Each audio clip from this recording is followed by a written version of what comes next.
Dear students, welcome again to Utica Learn English. আশা করি তোমরা সকলে ভালো আছো এবং সুস্থ আছো। তো যথারীতি আমি চলে এসেছি এইচএসসি ইংলিশ সেকেন্ড পেপারের জন্য আরেকটি নতুন ভিডিও ক্লাস নিয়ে। তো যথারীতি ক্লাসের ধারাবাহিকতায় আমি চলে এসেছি completing sentences with suitable phrases and words এর লেকচার নাম্বার 13 নিয়ে।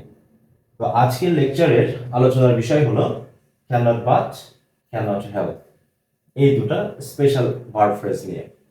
তা চলো আমরা দেখে নিই এই দুটা ফ্রেজের ব্যবহারগুলো কি কি। তো আমাদের দুটি যে ফ্রেজ রয়েছে ক্যানট বাট এবং ক্যানট হেল্প, দুটা ব্যবহার প্রায় একই, অর্থগতভাবে প্রায় আমরা একই অর্থে ব্যবহার করতে পারি, কিছুটা সূক্ষ্ম পার্থক্য রয়েছে, সেই বিষয়টা আমাদের ধরে রাখতে হবে। আর স্ট্রাকচারাল একটা বিশেষ পার্থক্য রয়েছে, সেটা আশা করি আমরা লার্নিং এর প্রসেসের মধ্যেই জেনে যাব। তো প্রথমটা আমরা দেখি ক্যানট বাট এর ব্যবহার কি।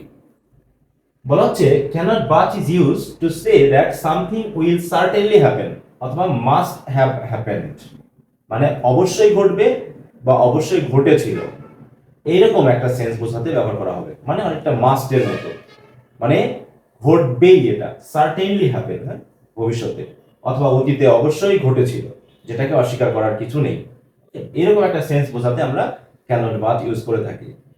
এবং বলা হচ্ছে কি দেখো এখানে যে কোনো কাজ বা ঘটনা অবশ্যই ঘটবে এমনটা বোঝাতে, এইখানে বিশেষ করে খেয়াল করবে ভার্বের বেস ফর্মের পূর্বে, ভার্বের বেস ফর্মের পূর্বে ক্যানট বাট ব্যবহৃত হয়। তার মানে ক্যানট বাটের পর আমরা যে প্রিন্সিপাল ভার্ব ইউজ করব সেটার অবশ্যই বেস ফর্ম হতে হবে। বেস ফর্ম মানে হচ্ছে রুট ফর্ম বা বেয়ার ইনফিনিটিভ, মানে এর সাথে কোনো এস বাই এস হবে না, এর সাথে কোনো আইএনজি হবে না, জাস্ট তার রুট বা বেস অংশটা ব্যবহার করতে হবে।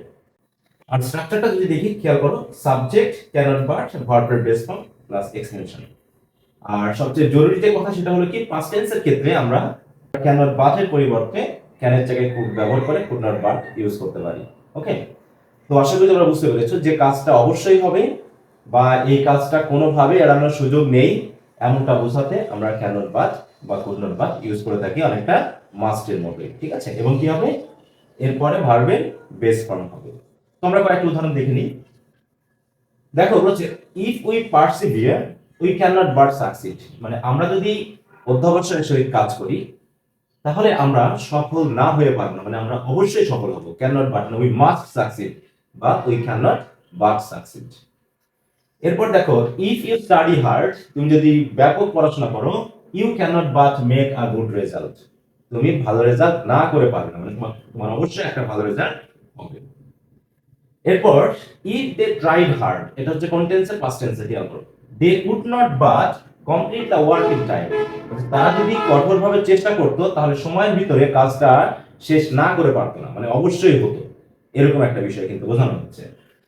আরেকটি দেখো everybody can not but respect হিম, মানে তাকে সবাই সম্মান না করে পারে না, মানে অবশ্যই করতে হয়, তাই তো, তার একটা কোনো গুণের কারণে বা কোনো একটা ফোর্সের কারণে সবাই কি করতে হয়, তাকে সম্মান করতে হয়।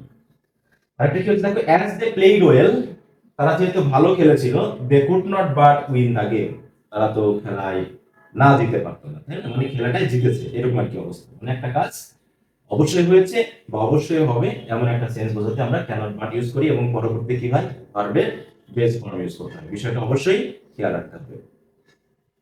এরপর আমরা চলে আসি ক্যান নট হেল্প এর ক্ষেত্রে কি হয় সেটা দেখি।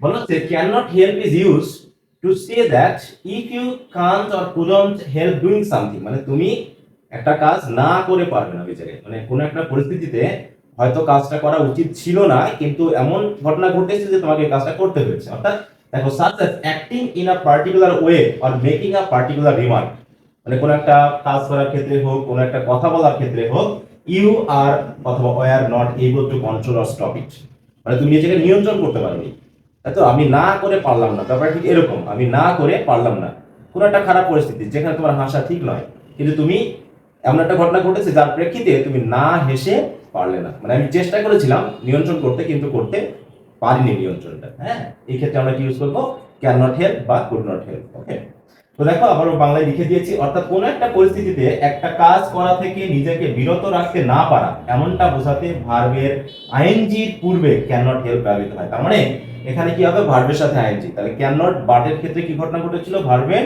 বেস ফর্ম, কিন্তু ক্যান নট হেল্প এর পর হবে কি ভার্বের আইএনজি ফর্ম মানে হচ্ছে জিরান্ড ফর্ম। ওকে, আর দেখো এখানে আমরা পেয়েছি কি ক্যান নট হেল্প। তাহলে ক্যান নট হেল্পে যখন আমরা সেন্টেন্সে ব্যবহার করব সেই ক্ষেত্রে কি হবে, প্রথমে সাবজেক্ট, তারপর ক্যান নট হেল্প, ভার্বের সাথে আইএনজি, বাকি যে অংশ থাকবে।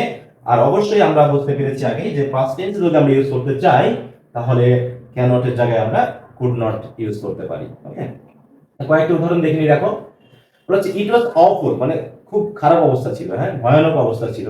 But I could not help লাফিং, কিন্তু আমি না হেসে পারলাম না তখন, মানে আমি নিয়ন্ত্রণ করার চেষ্টা করেছিলাম কিন্তু আই ওয়াজ কম্পেলড টু লাফ। হ্যাঁ, সুতরাং আই বলছে কি আই কুড নট হেল্প লাফিং, আমি না হেসে পারলাম না। একইভাবে দেখো স্টপ গিগলিং, কেউ বলছে গিগলিং করা বাদ দাও তো, হাসি বাদ দাও, কিন্তু বলছে I can not help it, আমি না হেসে পারছি না।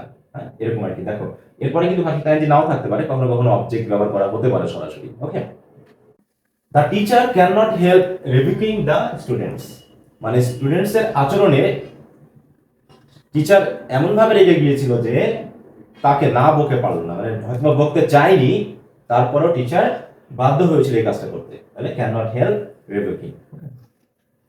In that situation they could not help running away, মানে ওই পরিস্থিতিতে তারা না পালিয়ে পারলো না, মানে কি তাদেরকে পালাতে হয়েছিল। ঠিক আছে, তো এরকম আর কি বিষয়। তারপরে কি দেখো, he requested me in such a way, সে আমাকে এমন ভাবে অনুরোধ করলো যে I could not help giving him the money, মানে আমার কাছে টাকা হয়তো কম ছিল, আমি দিতে চাইনি, কিন্তু সে এমন ভাবে রিকোয়েস্ট করলো যে আমি টাকাটা না দিয়ে পারলাম না। ব্যাপারটা ঠিক এরকম অর্থে যে I could not help giving him the money. Okay, এখানে সবচেয়ে লক্ষণীয় বিষয় কি দেখো, যে প্রেজেন্ট টেন্সের ক্ষেত্রে ক্যান নট হেল্প, পাস্ট টেন্সের ক্ষেত্রে কুড নট হেল্প, এবং এদের পরে কি হবে, ভার্বের সাথে আইএনজি হবে। তাহলে ক্যান নট হেল্প বা ক্যান নট বাট আমরা যেটা ইউজ করি না কেন, এই দুটার কাজই হচ্ছে যে কোনো কাজ অবশ্যই ঘটবে বা একটা কাজ অবশ্যই করতে হয়েছিল বা আমি বাধ্য ছিলাম করতে। তাহলে পার্থক্যটা কি দাঁড়ালো, যে ক্যান নট বাট মানে হচ্ছে অবশ্যই ঘটবে, হ্যাঁ অবশ্যই ঘটবে, এটা সিম্পলি ঘটবে। আর ক্যান নট হেল্পের ব্যাপার কি ঘটেছে, যে আমি নিয়ন্ত্রণ করতে চেয়েছি কিন্তু নিয়ন্ত্রণ করতে পারিনি, এরকম একটা পার্থক্য কিন্তু আছে, অবশ্যই এটা খেয়াল করতে হবে। ওকে, তো স্টুডেন্টস এই হচ্ছে আজকের মতো আলোচনা। পরবর্তী ক্লাসে আমরা নিড এবং ডেয়ার এই দুটি স্পেশাল সেমি মডেল ভার্ব নিয়ে আলোচনা করব। তো আশা করি ভিডিও ক্লাসটি তোমরা দেখবে। তো আজকের ভিডিও ক্লাসের শেষ পর্যন্ত থাকার জন্য তোমাদের অসংখ্য ধন্যবাদ। পরবর্তী ভিডিও ক্লাসে আবার কথা হবে, এই কামনা নিয়ে শেষ করছি।